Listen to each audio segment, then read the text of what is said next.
Yeah, sorry for the slow start, folks. You close it, right? No, don't close this.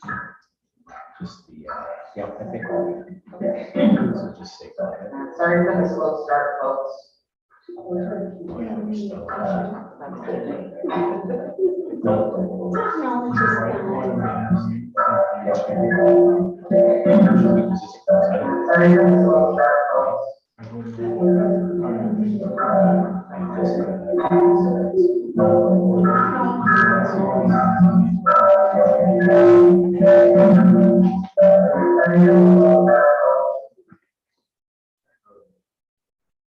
Okay, we're good now. Sorry. Good afternoon. Apologize that it took us a few extra minutes to get things going, but glad we're all here that you could join us today. So we'll get right into the meeting. Okay, so our first would be the approval of minutes from the last couple of meetings. Did everybody get a chance to review them? They have been sent out, and we have 3 sets.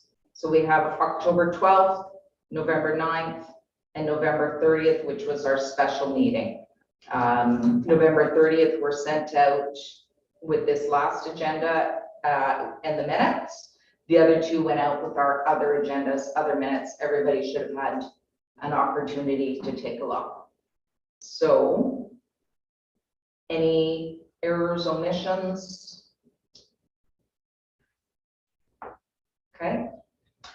Can we have a motion to approve October 12th? Somebody? Denise? And then Carol? And then we have November 9th, motion to approve November 9th. Approve it. Carol? I'll second. Okay, and then we have November 30th meeting, motion to approve. Derek? Derek? I'll let you do your job. Okay. And we need a seconder for that. Denise?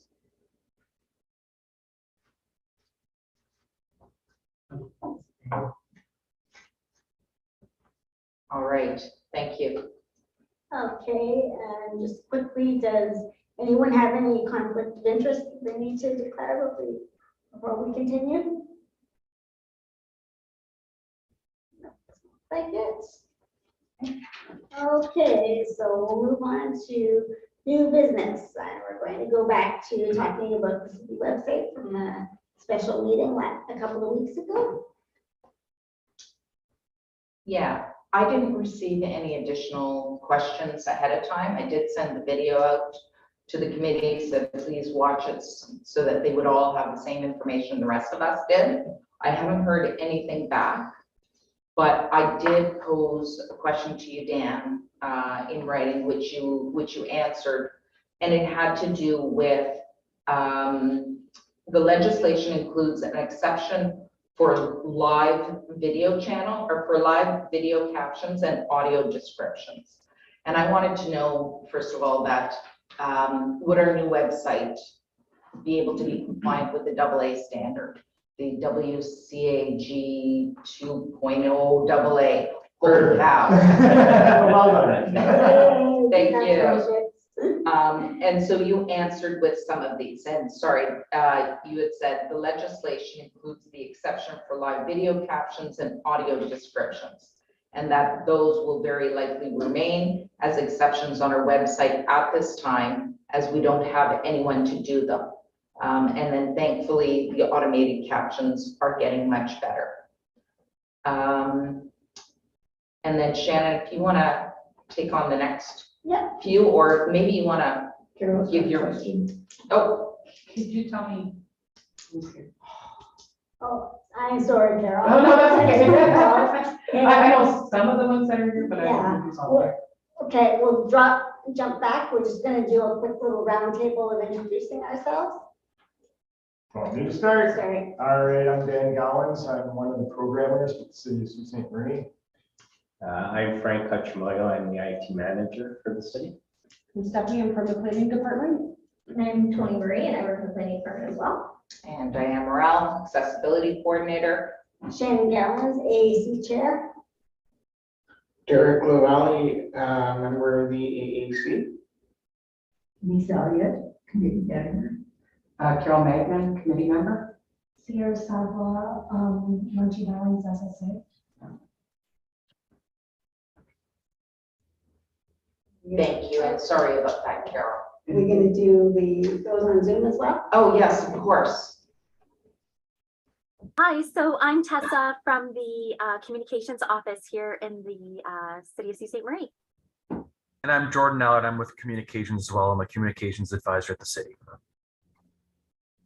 And I'm Lisa Vezzo Allen, city councilor and proud accessibility committee member. And I apologize if Ringo barks, so I'll go on mute.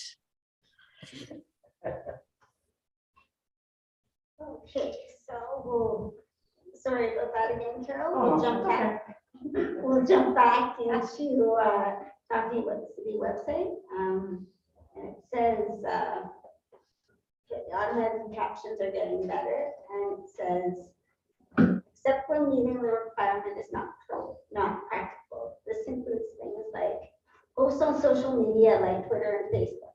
We are basically at the mercy of their platform and the accessibility features it provides. That being said, I'm sure those platforms have huge accessibility teams and assistive technologies tailor their solutions to work with those platforms. It's just that we cannot put a guarantee on our Facebook posts, which makes sense. Anybody can write whatever they want on Facebook. Other third-party applications that the city uses to provide service. These include things like Virtual City Hall, our platform for interfacing with the property tax department. Again, we don't have control over the code of these applications, so we are at the mercy of their platform.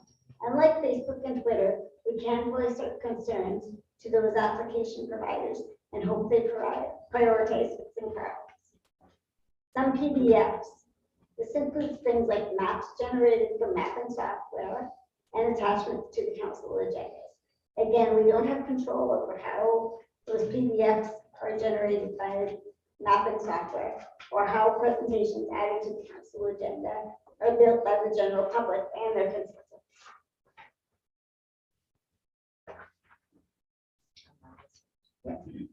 So basically, in a nutshell, the things that are under website control will be accessible. Those that come in from outside sources may not necessarily. It's our best effort.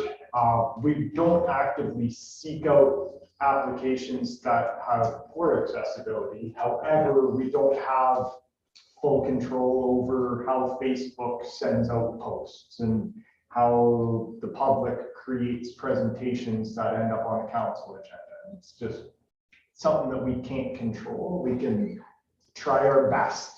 And usually in those cases, if there's something that's significantly wrong or hampering someone's ability to use it, you can always contact corporate communications and they'll provide you an alternative way to consume that content.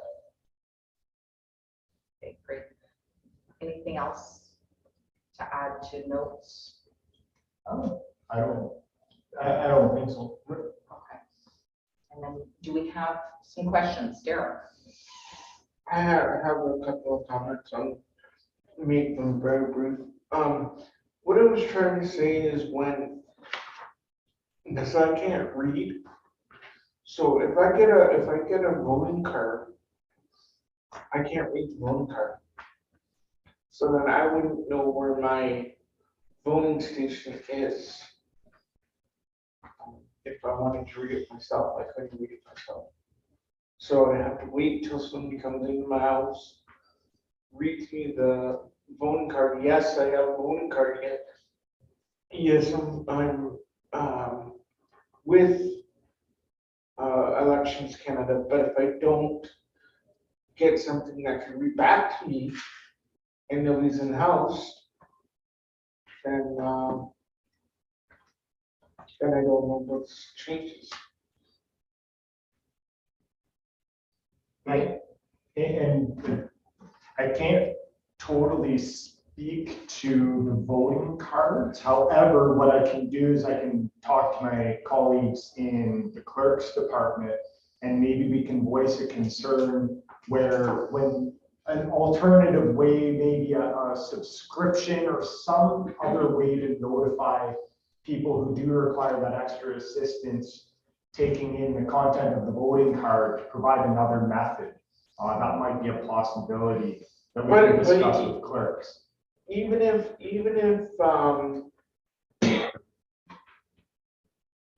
Paribus like didn't call me and say, okay, we're off the road today. You know, like I need to be contacted right at my home phone number, and I need to know, okay, I'm not gonna sit outside, or I'm not gonna sit outside in my lobby because of Paribus is off the road. So like if it snows, if the city decides to flow up, right? Do you have a radio though, Derek? Those announcements are always on the radio. Okay. Yeah, no, I'm just letting you know that a person that may not have a radio, that might be, that's what I'm saying. We have to get these closures and stuff on the website with the reader. Audio. So I guess to speak to the audio part, there are guidelines in the WCAG document that we were talking about last meeting that kind of suggest the points that you have to hit to make your website compatible with a screen reader. So if our goal would be to satisfy that document, the technical legislated requirements. Of course, if we hear from somebody that is having difficulty still after we believe that we've hit the check marks, then we can work with that person. But the biggest problem that we have is there's the technical guidelines for accessibility that are legislated that we have to abide by. But what makes a website accessible to one doesn't necessarily make it accessible for another person. Everyone has different challenges that when it comes to consuming the content of the website. So the best thing that we can do is that we can make sure we hit all the technical requirements to cover 80% of the cases. And then if the committee does hear of issues, or if you have an issue that you want to voice, send it through our communications department. The email address is on the website, where I believe it's info@cityssm.on.ca. I'm getting the nods, perfect. That's correct. So if at any time there's a problem that you're having on the website, let us know. And it might be something that we can fix relatively quickly, as long as we know about it. Because I can't read a newspaper, and there's some readers that read on my phone. And there's got to be a way that if I want to read the city website, I should have a section in my phone where I can read the city website. And I think that will be true, Derek. You will be able to get that. But if you're looking for something specific as your voting location, that's where I think the onus is put on the individual to identify that you need your own accommodation. Yeah, okay. Or request alternate format. So if you called the clerk's office or you called the communication department, you would be able to request that be read to you or told to you over the phone as well. There may be some things that if you're looking for that very specific piece of information, you may have a very difficult time finding it on the website. And that's where we have to look to our alternate resources, myself included, that you can call and say, hey, I can't find this information, at least not in a format that you can access. And then you can request the alternate format. Would that work for you, Derek? Okay. Okay, so know that you've got some resources and it's not just you. Everybody in the community has additional resources through the city that we can all tap into, Okay. okay? Maybe you can answer this because I'm not really sure the answer to this.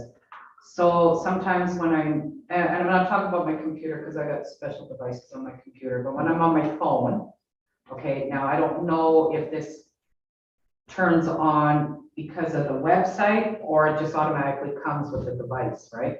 So at the top left-hand corner, there's something I can press and it'll read it to me. Now, is that something that the website put on there or is it come with the device? For that, you're using an iPhone? Yeah, Okay, that's part of, it's built into the iPhone. Their assistive technologies include a screen reader. I think it's called VoiceOver. I could be no, wrong. not voiceover, okay? Okay, Yeah, it's got nothing to do with voiceover. okay. It's, if I just pull something up and I'm reading it, I can touch something, okay? And it'll give you a choice to, a screen will come up and it's got the play button and reverse and forward and speed it up and slow it down and all this here, and it'll read it to you. I've seen that on Sue Today, actually. My nephew, who's 4, uses it to read the article, or reads the articles to him. So- That's how I've seen that, but some Sue Today articles, they do. It says, read me this article. That's it, yeah. And it'll read the whole article out, so you at least get some audio with what, it's on there. So what's on Sue Today is done through a third-party plugin. It's something that Sue Today opts into and they add into their website. If you're getting the city website to be read, it would be through your device. Your device's screen reading technology would be reading the city website.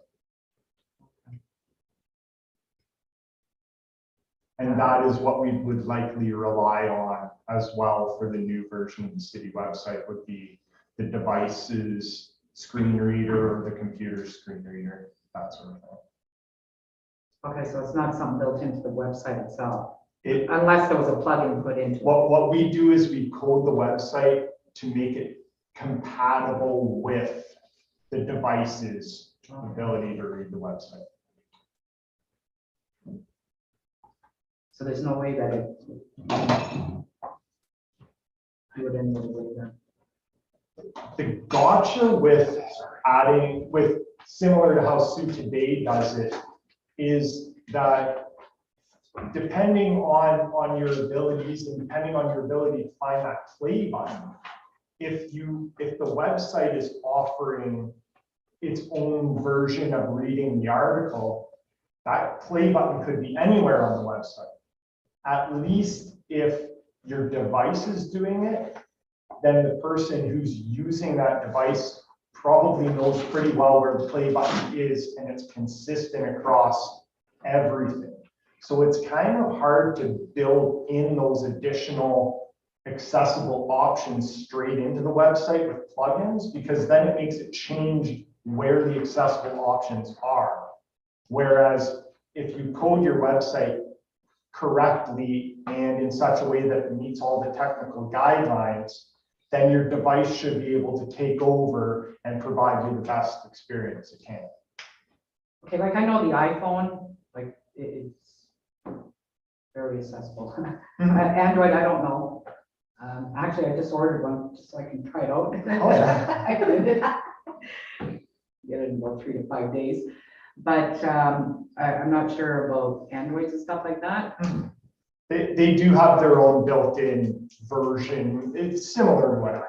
Yeah, it's TalkBack, okay, I think, on an Android. Okay. But it does work actually a little bit different, but I don't know enough about it to even comment. Yeah. Yeah, maybe in a week or two I might.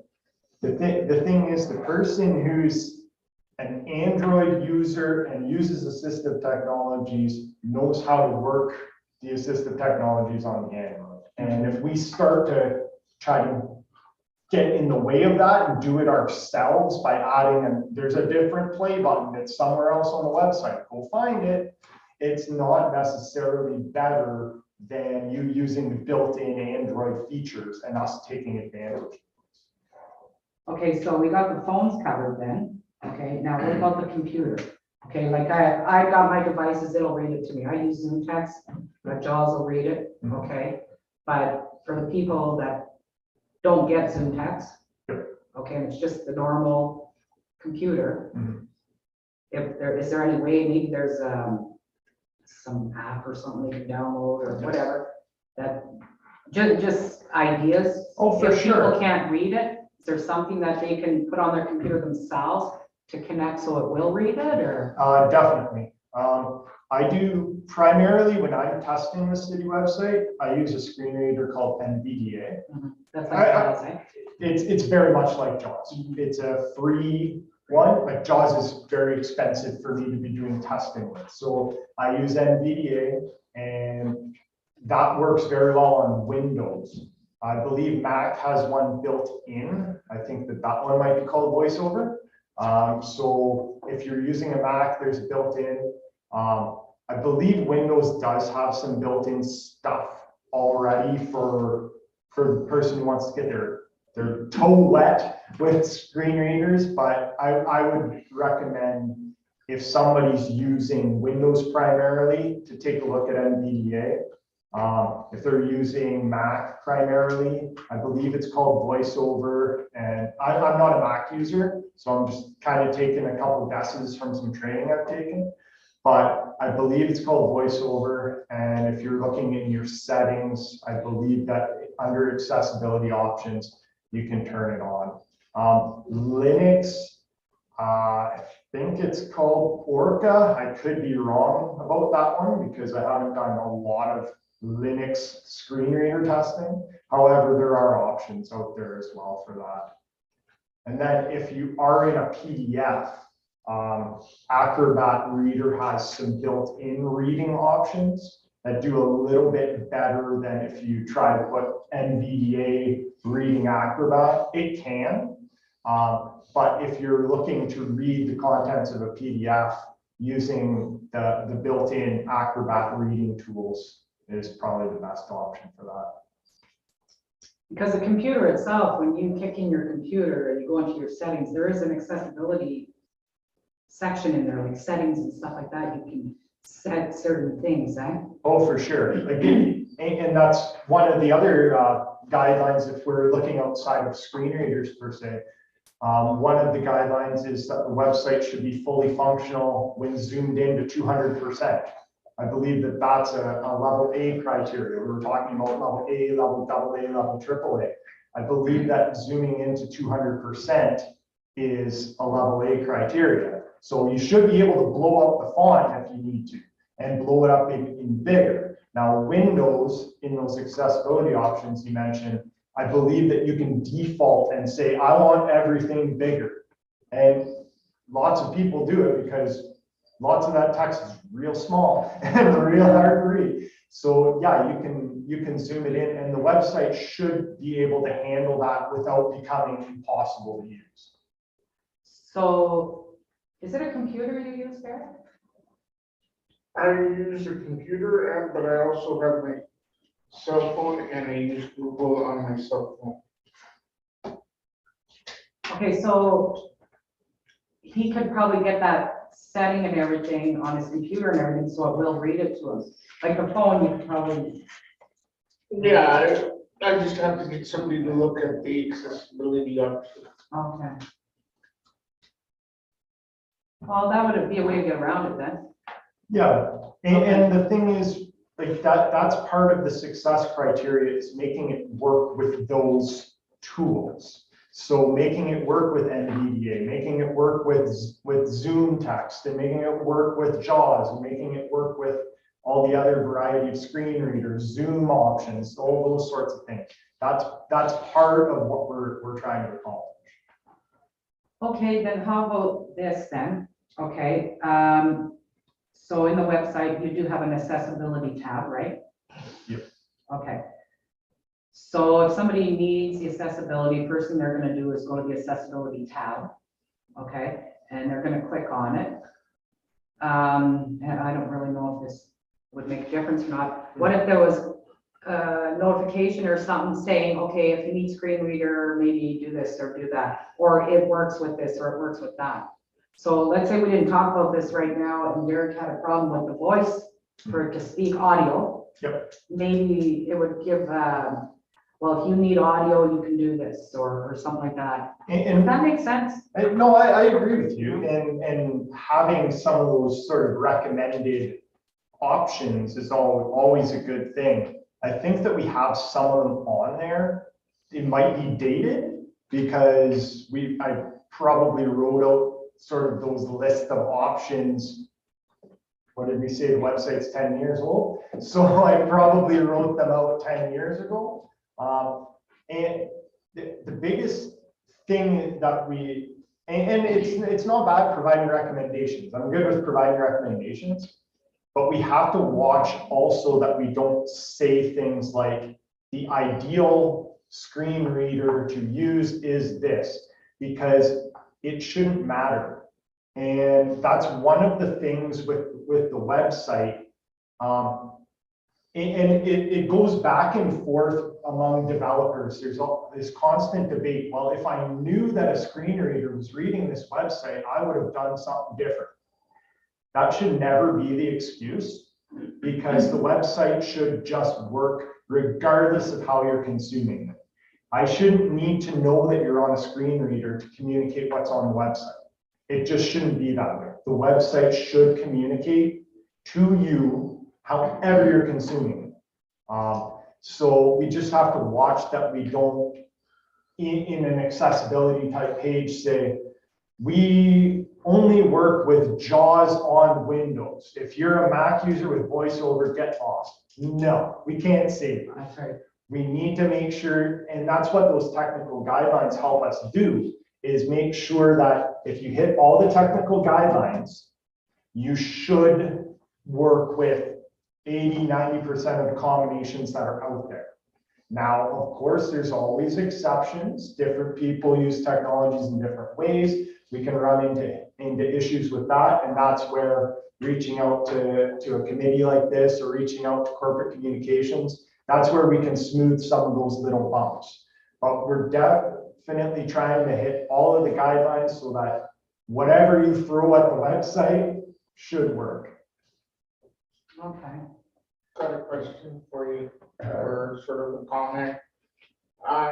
What happens though is we buy these computers, and as a person that has a disability, every time we try to go into an accessibility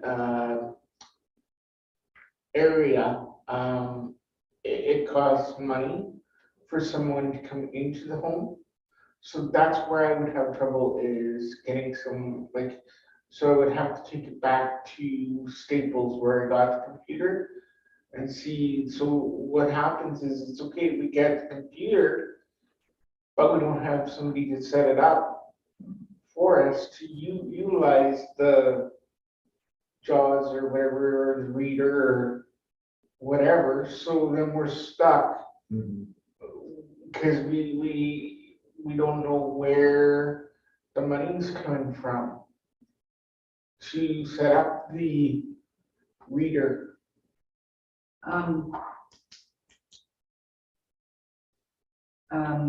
ADP, Assistive Devices Program.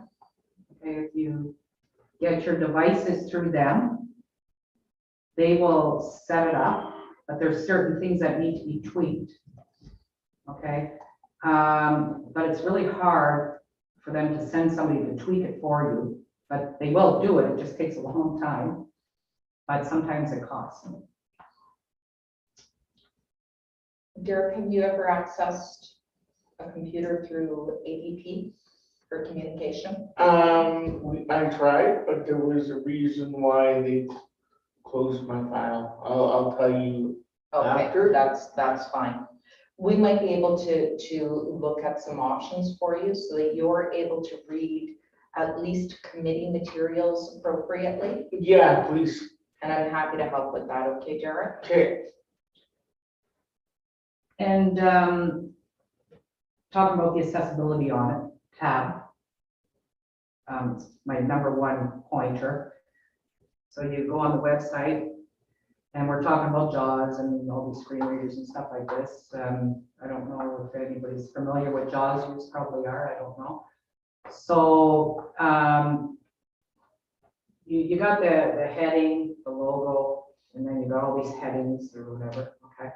So I want to find the accessibility tab. So on JAWS, you got to press the arrow key and you press and you press and you press and you press and you press until it finally gets to accessibility, or whichever way it goes, okay? So the accessibility tab should be the very first thing that's on the page, very first thing. Someone's excited. Yeah. See, I know I have a good voice. And I do agree with you on that one, and perhaps when we're looking at our new template for the new website, that we promote that accessibility tab higher up in the tab order. Because I do agree with you, I believe it's in the footer. So yes, you would have to tab through the entire page of content to get to it, probably less than ideal. That being said, I believe that there are some shortcuts in there that may or may not help. When you're tabbing through the website, I believe there's something called a skip link that says skip to the main content. If you activate that, you'll jump over all of the navigation, and then you can tab out of the main content of the article to get to the footer. So there is a shortcut for someone who is tabbing through the website as you are. Whether that's easy to find or not, that may be another story. But we will look definitely at having an accessible link or that sort of thing up higher in the page content, because that does make a lot of sense. Yeah, because the problem is, if you've got to find the accessibility tab, then it's not accessible. It should be the first thing. Yeah. First thing, okay? I use ZoomText, but my mom used to use JAWS, okay? So ZoomText works a little bit different than JAWS. Yeah. But I know if she had JAWS there, she'd be pressing, and this thing's crazy, going, talking, and it's just like, okay. Yeah. You know, whereas ZoomText, you know, I can just scroll and it'll read it as I go, but then I can always just kind of go over the page, right? Yeah. You know, so, but as soon as it's turned on, the accessibility tab's the very first thing. Mhm. I don't have to fight 10 minutes to find it, because by that time 10 minutes are done, I don't even bother. Now. You know what I mean? No, I know exactly what you Yeah. mean. And there are some, I've seen it on some websites, and usually it's either looks like a big A or looks like a wheelchair, like some sort of icon that indicates accessibility near the top of the page. Yeah. I've seen it on websites, and we can integrate that into our new template for sure. That'd be greatly appreciated. That can be a requirement for it.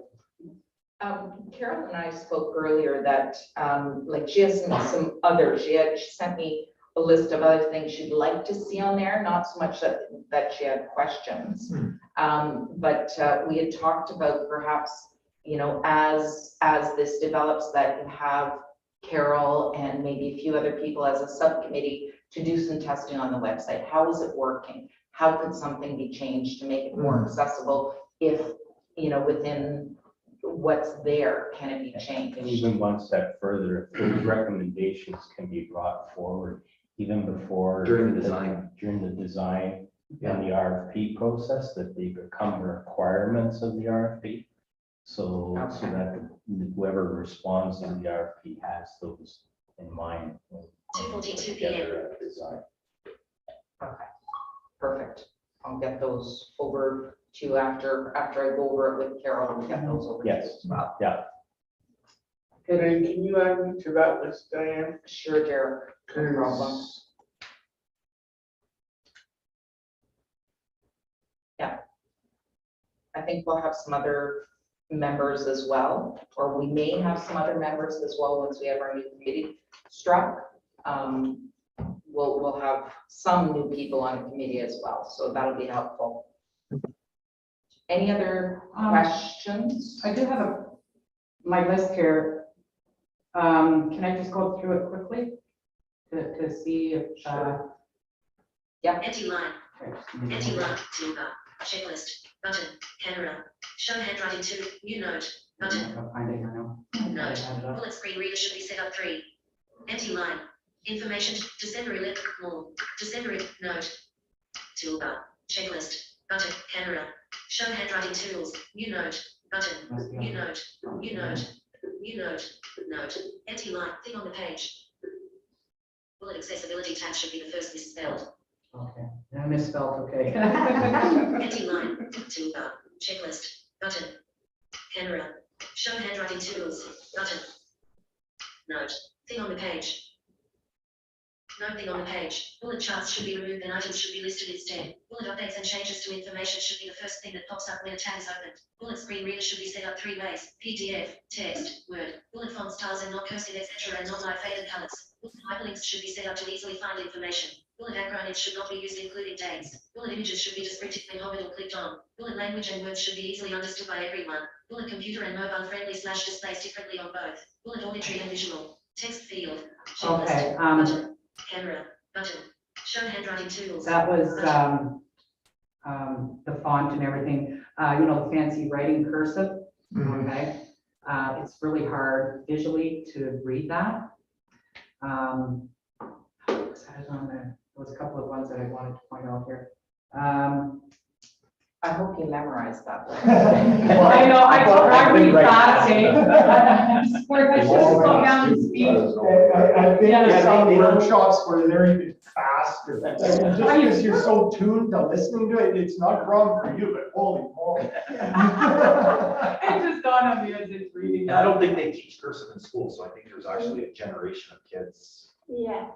younger that aren't reading But cursive. So I don't know that As you far see as, cursive as on. far as I know, I believe that the fonts are pretty standardized across the website to avoid any decorative fonts like that. Mhm. However, I believe there's occasionally, like, when the mayor put out his first news item, I believe that his signature was an image at the bottom of it. Like, he wrote that in cursive, but I don't believe that the content is in cursive. If it is, then I'm going to march back up to Tessa and Jordan and give them a little slap. Because that should not be the case. If there's any actual cursive text on the website, then that's the font properties of the website are being abused. They're outside of the template. That should not be the case. So if we do find cursive on the website, that will be corrected. And then acronyms, short forms. Acronyms, we do our best. What is supposed to happen, and I know that Tessa and Jordan are far more versed in communications than me, but what should be the case is that the expanded acronym should come first, followed by, in brackets, the acronym. If that's being missed on certain pages, hopefully while we're moving to a new website, we consider the content that's going across to the new website and say, hey, we forgot to expand this acronym. Then we should expand it at the time that it's moving over. But once again, if you hit a page on the website and I have no idea what acronym ABC means, no clue, and it's not defined on this web page, what are we talking about? That's not even an issue within this committee itself. That's an issue for everybody. So we need to get that content corrected. If corporate communications finds out about that article, be it an email to them or through Diane, we'll get that corrected quick, because that's definitely something that was probably just missed when the content was created. And then the language, okay, I'm not talking English, French, all that. It's the words that are being used. No great big long words that nobody understands. It's gotta be something very basic English so people understand what's being said. And every time, I can speak to this one too, every time that we go through a website exercise, we do look at the content. However, we sometimes get the content from more technical divisions. So if it's, for example, the building division, and they're trying to describe very specific details about where you can build your deck and that sort of thing, sometimes they talk a little bit too technical. The guidelines, I believe, say that we have to speak at a grade 10 level or lower, which I believe that we should be able to communicate everything on that website at a grade 10 level or lower. And we're not speaking to other engineers when it comes to the engineering related content on the website. We're speaking to the general public. So if we're not communicating to the general public, we're doing it wrong. So all of that information that is extremely technical in nature, hopefully as we move to this new platform, we take another look at that and we say, well, you know what, you're just basically trying to sound smart, but you're not talking to anybody anymore because nobody knows what you're saying. Bring it down. And I'm not saying make it for kindergartners, because that's not who it's for, but it's for the average adult. Average person should be able to consume the content. So we definitely need to look at that as we move things over. But just any time a page gets edited, it needs to be looked at with that sort of lens to say, you know what, is this the clearest way that we can communicate this particular page? And if it's not, then fix it at the time. Or if it comes through to corporate communications, they'll fix it at that time, or through Diane. Absolutely. I'm happy with that. Just as you were speaking, Carol, a couple of questions came to mind.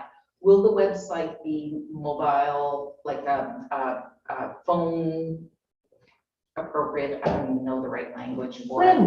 Friendly, and tablet friendly formats. Yes, the website as it is right now, if you look at it on the computer, and if you even grab the window and start changing the size of it and crushing it, things start to reflow and start to stack. That's kind of the standard now on websites to do that. In the past, there was multiple versions of websites. I don't know if you remember before, there was www.whatever.com, and people would do m.whatever.com, and they'd have a separate mobile version of things. That's not the way things go anymore. In fact, a lot of websites are developed with the idea of mobile first, where they're developed to work on a phone and then scale it up to desktops. In the past, it's more been desktops and crushing it down to phones. But as phones are far more popular now, smartphones, especially in Canada. Like it depends, different parts of the world, it's different.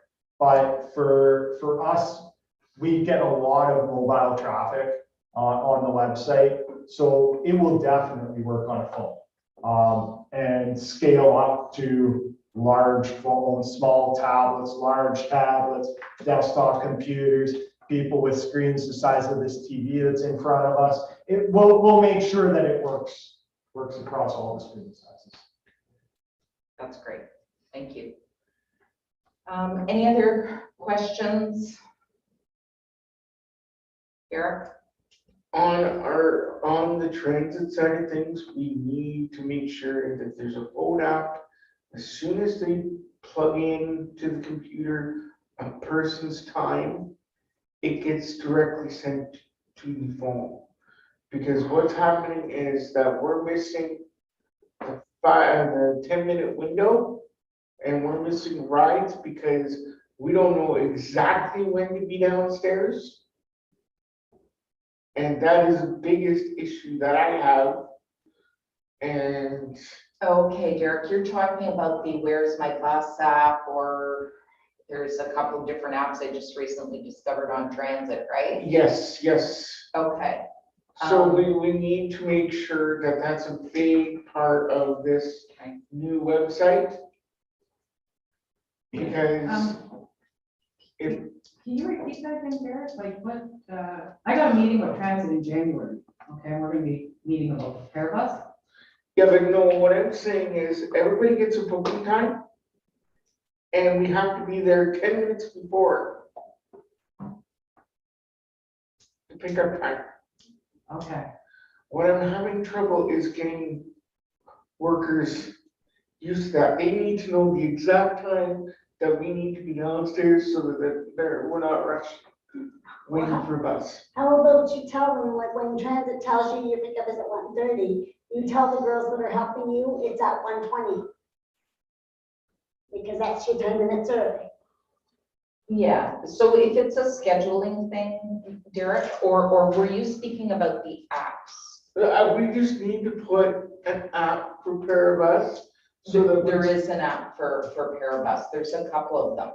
Okay, well, I need to get hooked up with these apps. Okay, That's we'll what I'm talk saying. about that as well, Derek. Sorry, No, it's okay, Derek. You're having a hard time using a website or accessing a service. It's important. It's important. I can work with you on that. okay, And then we'll see if there's an accessibility problem with that. That's when we can then talk to our IT guys to help us solve it, okay? okay. All right. So what I'm just kind of to summarize, Derek, I'll be trying to help you out with a couple of things that I've listed that you're having some trouble with. And the other thing is that after or before the website, you go out with your RFPs, you'd like some criteria, must have this or should have this, highly desirable. Yeah. And then after that, then we can strike a subcommittee to work on finding any issues that might pop up through the website. Oh, for sure. Yeah. And I think that'd be great because honestly, like sometimes we'll get a design back and if somebody looks at it and says, well, this design, I can't see anything. You're using light blue on dark blue. I don't see these words. This is horrible. Getting it corrected before it launches is always better. So I believe, and if you run your assistive technology through it and it doesn't read what it's supposed to, or if any host of problems, it's always good to get it figured out sooner than later. So I'm really looking forward to having a group of experts, we'll say, or a group of people that use the technology. Like I know how to use it for testing purposes, but it's not my day-to-day. So I would really appreciate people who use it on the daily to have a look at this new website and be able to say, you know what, this works for me, or it doesn't. I would love that. I'm looking forward. Excellent. Okay, so are we, the request is for 21,000 funds from the barrier removal reserves in order to help to build this new website, which will be far more accessible than we currently have. Are we ready to move on to the motion and the voting stage then? I think so. Okay, so does somebody want to word the motion for me, please? I make a motion that we accept and approve. Tell me when you're done. Okay, go ahead.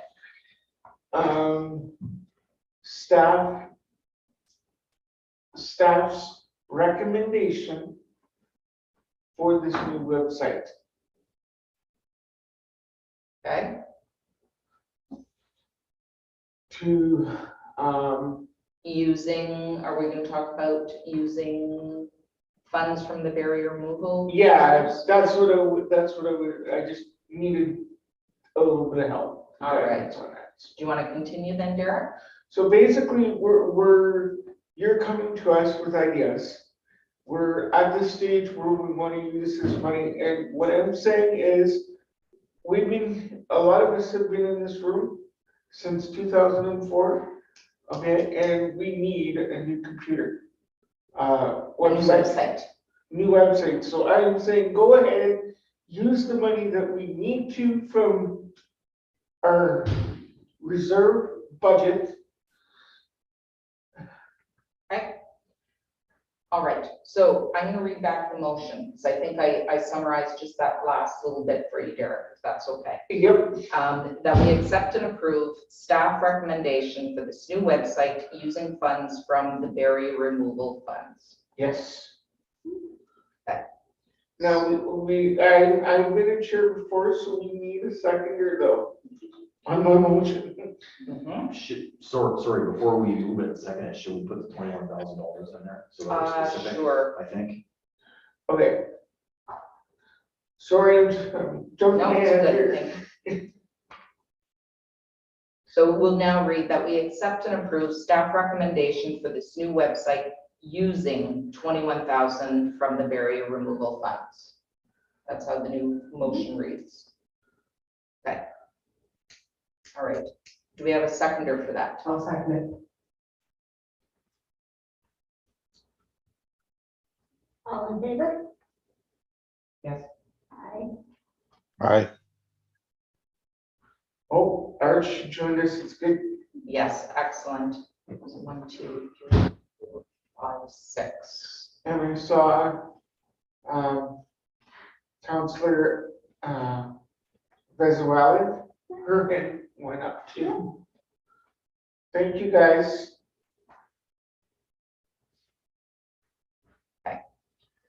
All right, so our current committee sits at 11:06 is quorum, so that would be an approved motion.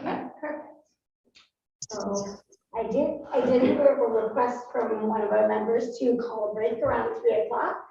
So Okay. I call it now because the rest of it just looks short. It's very short and sweet. Yeah. So we'll take a break. I'm not sure how that works for, can we do a pause on the recording? Or do we just let it, Might be able to yourself or. that would be perfect. Microphones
All right, welcome back, everyone. And I'll turn it back to you, Shannon. Okay, so we've just got a couple of hopefully quick items to deal with that are under old business. And all of our locations of the different things Diane was asking about last time. First is location of benches. Yeah, so actually we can go through all 4 items, 6.1 to 6.4.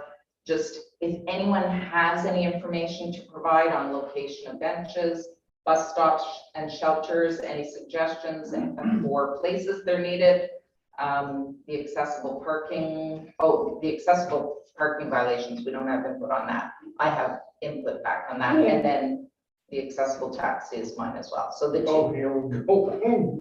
Just the 2.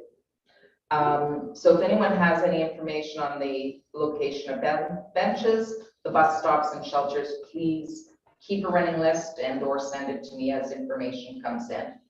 Can I Okay? just give you one spot for a bus shelter? And I heard it from other people that it's needed. There used to be one at Cara Community on, what's that, Old Gardner Road? Outside their northern or old garden. You know where the sushi place is, Cara Community, Yeah. Old garden. Old Garden River Road, okay, where the Sioux Star used to be and all that. There used to be a bus shelter there, and I guess when they changed the bus routes, they took the shelter out. And, people in all those buildings are asking to have it put back, because in the winter time, you're getting all the wind and everything coming in that direction, and they've got no place for shelter when they're waiting for the bus. If you know people that live in that building, there's power behind the numbers.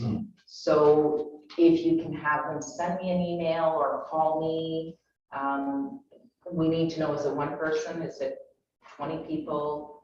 We need to, that is helpful. Okay, Okay, so please let them know to let me know. okay, because there was one there for years, and then, I would say there's like several that could use it, being that's a building that March Dining services, so there are lots of people with challenges in there. Okay, I'll mark that down as well. March of Dimes is there. Okay, And it's just a high density residential area, yeah, right, with approvals for another building on the corner there, so. that's right. There's 2 buildings there, the 3rd one coming in. So The bus still goes past there. though. it does, But they took that's curious. yeah, yeah, I'm not sure what was behind that. and it's needed there badly. In fact, a lot of times they don't even plow it.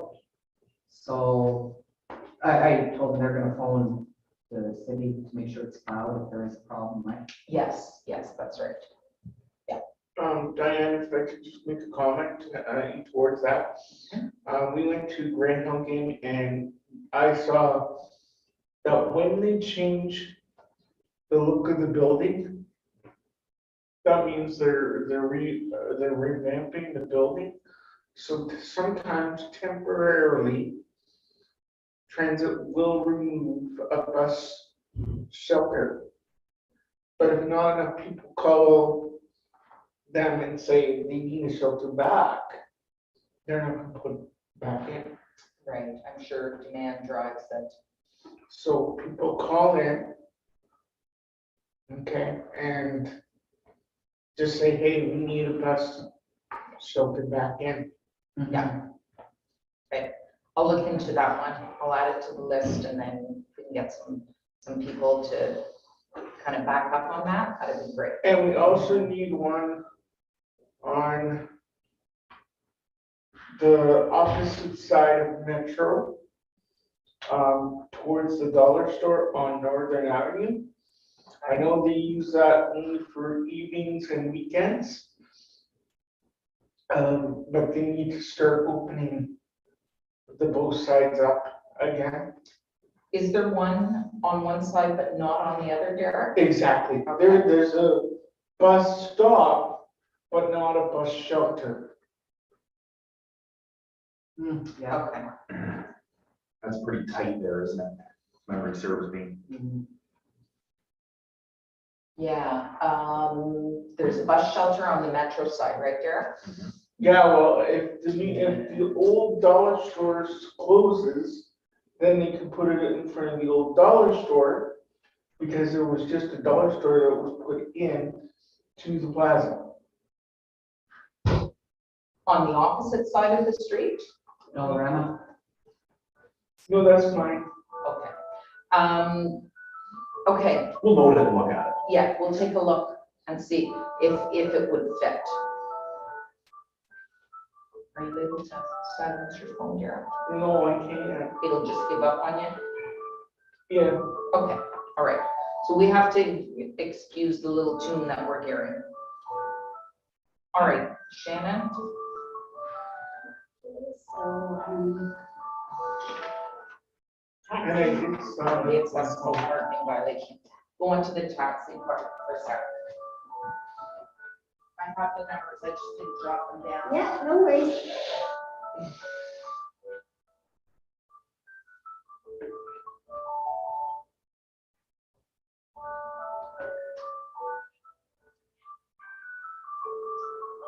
That kind of feels like the Jeopardy song. Yeah, honestly, it's a pretty nice ringtone. Yeah. With all the ringtones to hear, it is a very nice like one. Yeah, but I don't, because it'll keep going off. Does somebody, I hate to do this, I know we're live, but does somebody mind going in my bag and just grabbing on my phone and I'll Yeah. shut it Where is it? right in the, It's like a carnival. Yeah. It goes on, yes. Like the merry-go-round Yeah, music. it's right Right in the bag? yeah, it's right in the bag. Oh, there it is.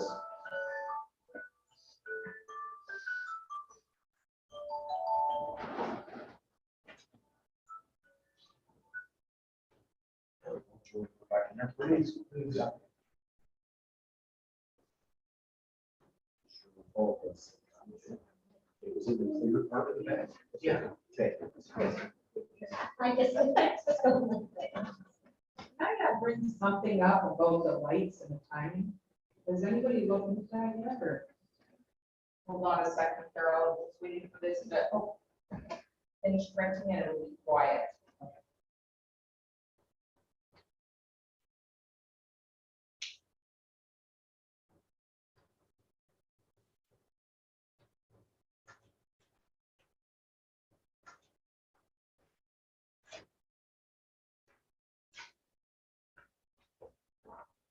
Sorry about that, folks.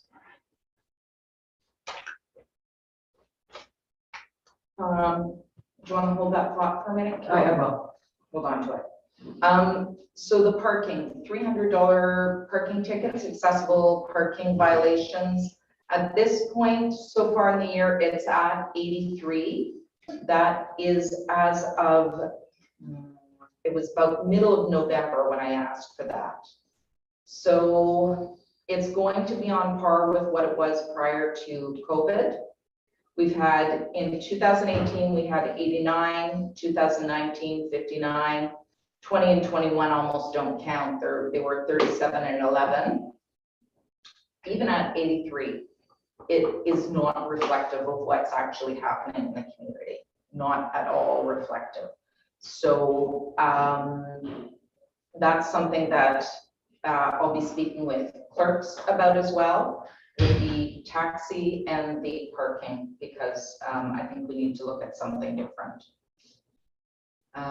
And that's where we're at with that.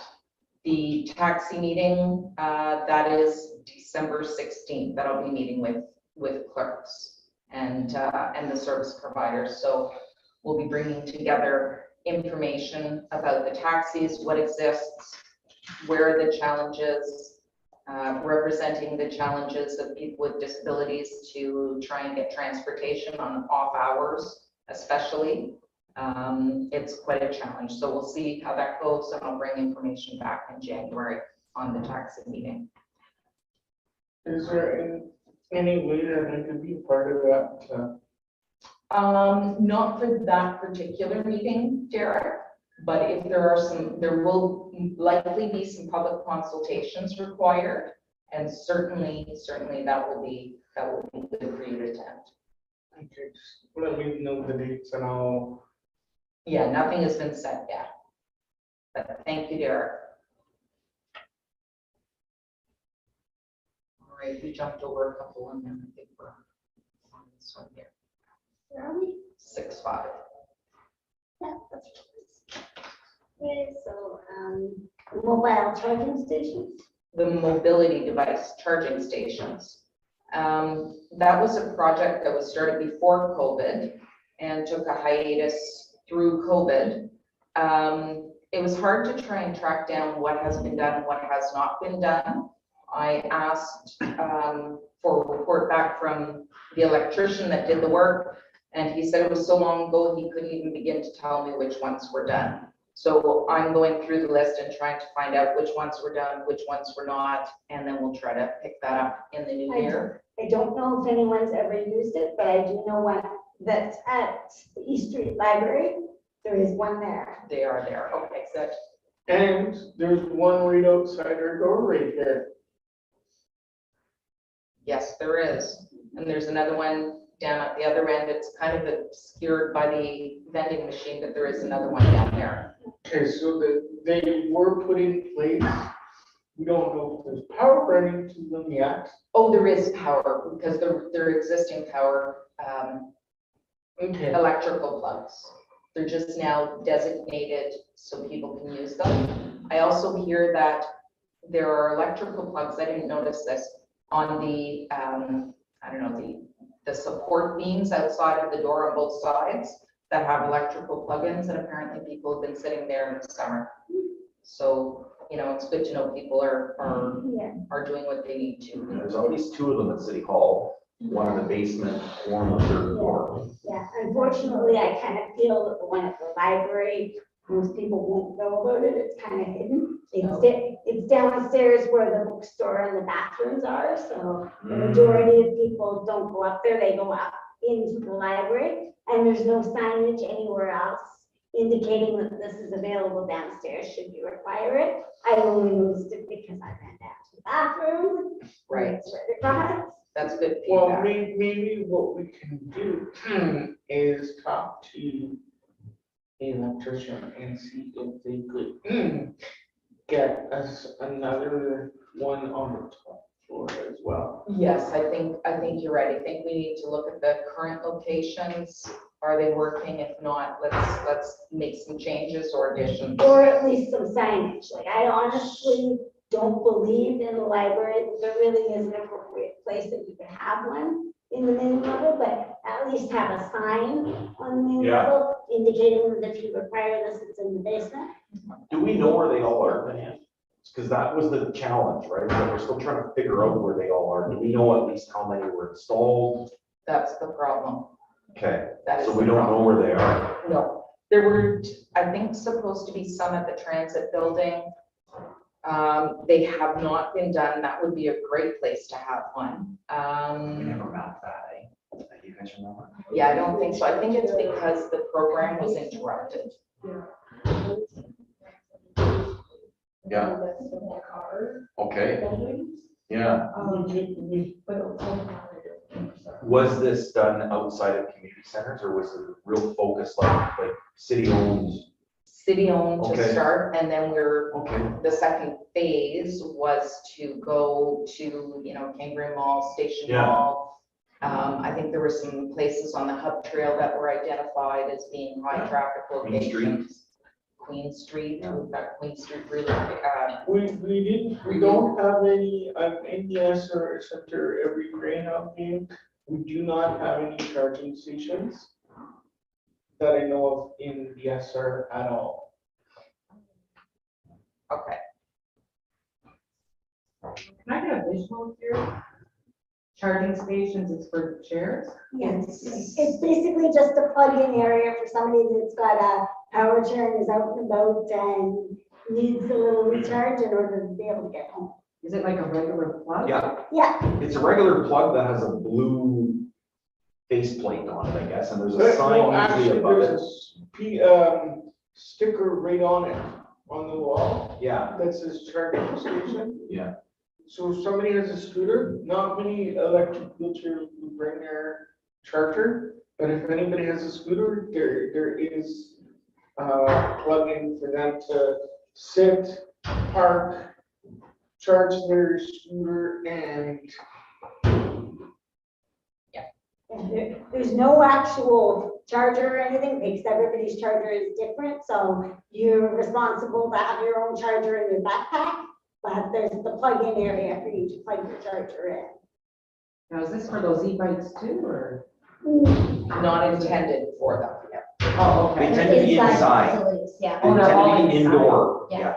Okay, okay, They're for mobility devices. okay, got it, okay.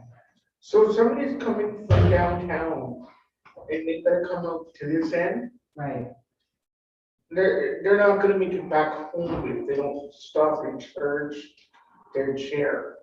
okay. And see, the problem is too, is because the program was interrupted during COVID, nobody knows about it because it wasn't advertised, and if it was, It did go out in Sioux today. There was an article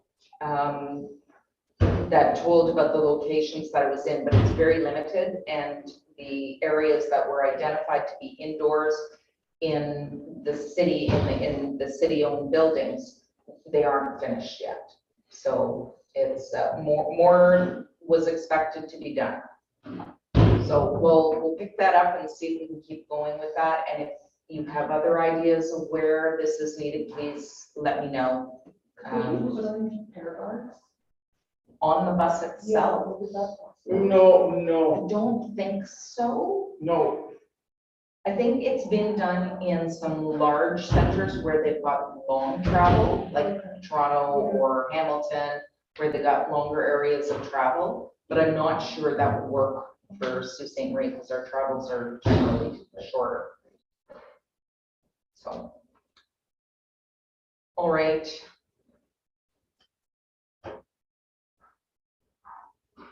Next. Next is accessible seating at John Road.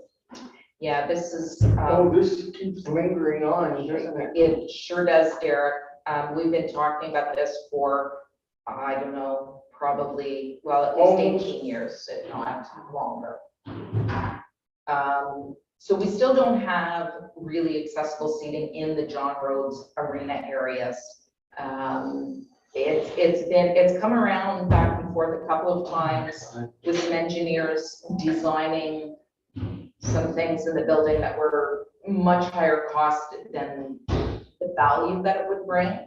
So those have been abandoned, but I've worked with a company that builds accessible bleacher seating. They can do custom applications.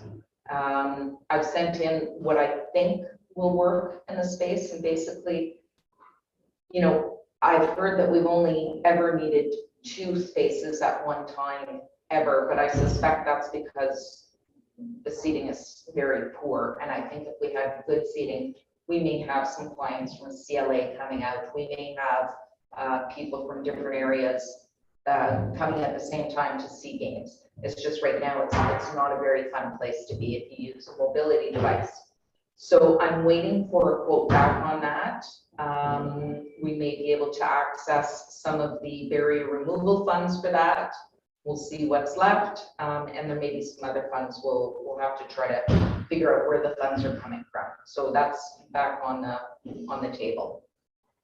Diane, can we put ESR on the list, because every time we go for ground game, if we're behind a shot camera, we have a every time to get in because of those risers. That's still happening, Derek? I thought Oh, there was a yes. solution. Oh, no. Okay. No. Okay, because that shouldn't be happening. You're paying for a space. Okay, I'll look into what's going on with that, okay, Derek?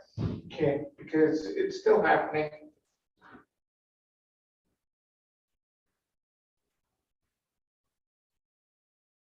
That has also been on there for an awfully long time. Okay. That's what I have. You just want to continue on to your subcommittee report? No, actually, well, there was a site plan subcommittee, but there was nothing of anything that the committee would have had feedback on. Nothing, there was a couple of, I think rezonings, and there was another building, I forget what it was, but there was no room for feedback from the committee. It does have to come to the committee, so I didn't send it out, and I just sent back, there was no comments. What I'd really like to do, we do have some time left. We have about a half an hour left, and folks that are joining by Zoom, we'd love to have you join us. And I'd love to put together a wish list of accessibility items. And then in the new year with our new committee, we can start trying to remove some of these barriers and put some priority to some of them. So if anyone has any ideas, let's start making a wish list. We have the GFL gardens for not sitting behind the shop cameras. That's a good one. Anyone else have any ideas? Put an extended beeping on the lights.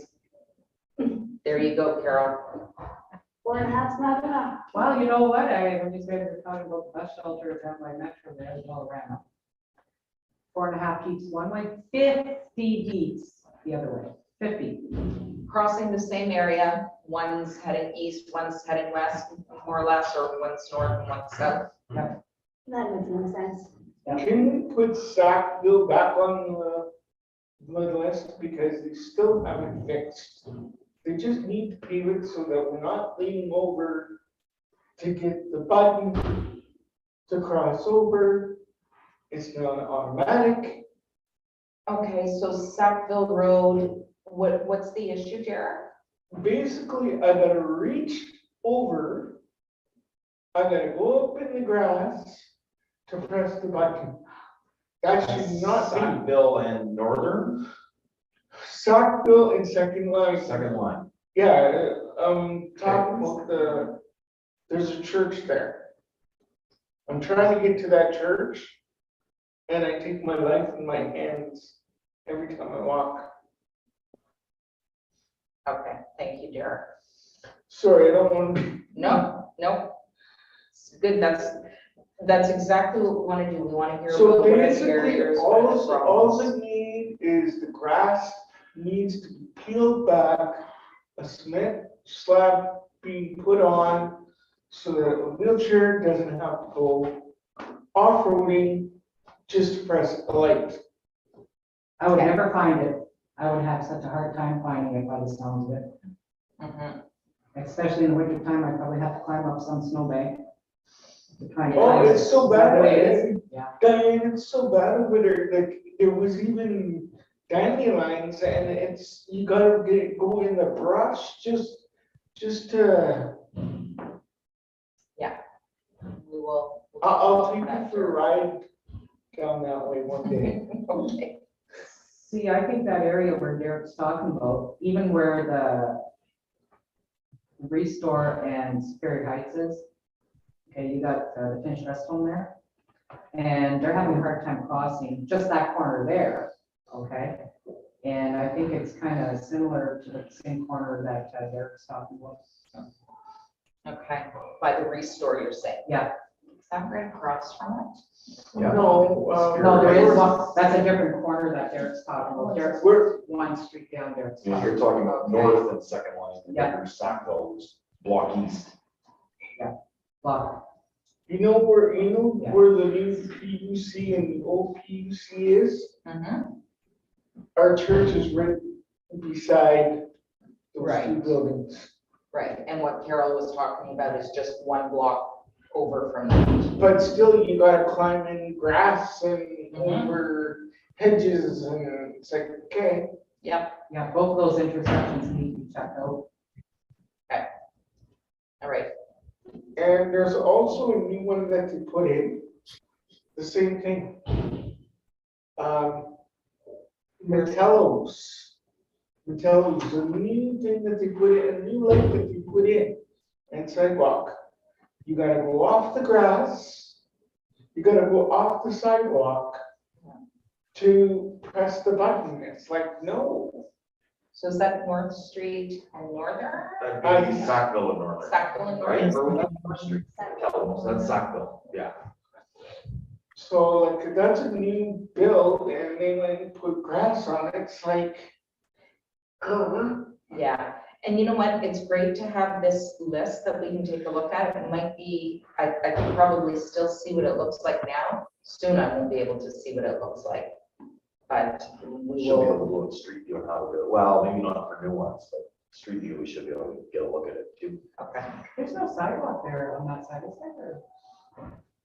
well, the Metals, they put a brand new sidewalk. And then, it was all perfect, and then I go to cross it, and I go to press the light. And I need somebody to help me press the light, because I couldn't. It's just, where there doesn't need to be grass for people to get it in. That's where we're at. All right, thank you, Derek. Lisa, I saw you had a comment or a question or a suggestion. I think we still need to really work on better messaging in terms of the autism community. So Diane, I am trying to get the in the new year, we'll get the committee back together and update the roadmap. But one of the biggest issues is toileting. So there's still a lot of, you know, if a mom is out with her 13-year-old son, where do they go to the bathroom? So that is very much a reality. So usually, you know, you just take the 13-year-old son into the ladies' room with you. You know, so that's something, whether we have signage, whether we have, and I know Margaret's run into some issues with some of the older boys too at the splash pad. And I think we put up a sign at the splash pad saying, like, regardless of age, everyone enjoys the splash pad or something like that. So, you know, I think it's about, you know, understanding. It would be great if we had more gender neutral washrooms. You know, you don't need, like, they don't need an accessible washroom. It's just if you've got, you know, a youth on the spectrum that may, you know, some of them, you know, do wander, they need to have supervision in the bathroom. They may have motor delays, so they need help toileting, but not to the point of, you know, needing an accessible washroom. They just, you know, maybe they can't undo their zipper or whatever, right? Like, there's a lot of basics. We really don't do that well as a community, not just here. No one does it well. So, you know, I don't know if it's just with signage, like just sort of some better messaging, or put, I don't know, but we need to do something. It doesn't need to be new facility. I think it's just better messaging, or we make more gender neutral. Right. Which, you know, I think that then leads into all accessibility, right? Like, whether you're trans, whether you're like, however you're non-binary, you need help going to the washroom. Like, I think we need to really take a look at that from a different lens. So that would be my issue is how are we naming our washrooms? Right, and I think where it's a single-use washroom, that would be a really easy solution. Gender neutral. Yeah, that's right. Gender neutral, single use. Yeah. In the building code, they call them UTRs, which is a universal toilet room, I believe. Okay. Quite to the point, and just you're there for what you're doing, right? So. Yeah, but I think that's really important. And then sometimes having some, you know, I know at Greyhound games, we don't have like a sensory area, but I know at the Twin Pad, I believe there is going to be one, correct, Peter? Not 100%. There are different rooms and there's classroom space, so there are places to go, but I'm not sure. I can find out. I thought we were putting in like a glass area where they could still watch games, but not be subject to the noise. Yeah, so that would be in that classroom area. Okay. It will double like work as other things. You know, there might be a separate specific area for that, but I know there is the classroom level that's glassed in and you can see both sides. Yeah. So that's my 2 cents. right now, but I'll think later. But I have to go because I have my Grocery for Good AGM coming up. So today at 5:30. So, but toileting is a big issue with our folks, and not just here, all over, everywhere, right? So, whatever we can kind of do to make it less intrusive or embarrassing or whatever, I think that's really important. Yeah, it is for sure. Thank Yeah. you very much, Lisa, for bringing that forward and Yeah. for your work on the autism strategy as well. Yeah, I talked to a couple of people that were on the committee previously, so I figured we'll just strike a meeting in January and then just get it all hashed out all together. Okay, Okay, have a good holiday, everybody. thank you. Thanks. Okay. Are you out of here, Marchie? Never on. He's on. I have a few more minutes. I have a meeting at 4 o'clock. Okay, if you have any suggestions, either through your constituents or things that you've seen that need to be added to our wish list, please let us know. Yes, I will. Want our committee to be as active as possible with barrier removal. Absolutely. Okay, wonderful. Thank you, Marchie. What about the sidewalk on Pine Street? Sidewalk on Pine Street. You had Or mentioned lack that to thereof. me. Yeah. On the opposite side of the basics, right? Yeah. And the pair of us can tell you where every single pothole is, just where it is. There's lots of those. They literally feel bad when they're picking me up. They're hoping that they're not coming to get me right after I've had a meal because they don't want to clean up what might happen if they're sitting there around. Yeah. That Pine Street is a real challenge. We actually, like in our official plan background report, we actually have a picture of looking north on Pine from McNabb. Okay. And it's kind of used as an example. I don't want to say what not to do, but I guess to put it bluntly, it's a challenge. It was built in an era when I guess there wasn't much wasn't much in the way of thinking about how other people use streets than just the cars. Right. Right, there's no sidewalk, you've got a bus shelter on one side, you're crossing like mid-block, you're like, people are gonna go where they're gonna go, right? And there's this theory that, well, you're not allowed to jaywalk, so you're gonna go to Food Basics with your groceries, walk down to the light, cross the light, walk back up to the bus shelter. It ain't happening, right? So it's just, yeah. It's a challenge. It's one of those legacies, but I think we want to keep that one on the list because it is a challenge. Yeah, for sure. And it's not that it can't be addressed. It's just not a quick answer. It's not a quick or cheap answer, unfortunately. I just don't want it to take 18 years. Let's hope not. And put it to you this way, I hardly go to the summit now because I can't get away home from the summit. Why is that? Is that because of that crossing light? Crossing light and also pair of us, our services are from, are we recording still? We're recording, yes. Oh, We sorry. can actually stop. I'm not sure there's any value in the general public. I hope the general public, if they're watching this and you find barriers, please let the accessibility center know, accessibility coordinator, okay? So we will stop recording. I think you probably have to adjourn. Oh, we have to adjourn. Oh, sorry, that's your job.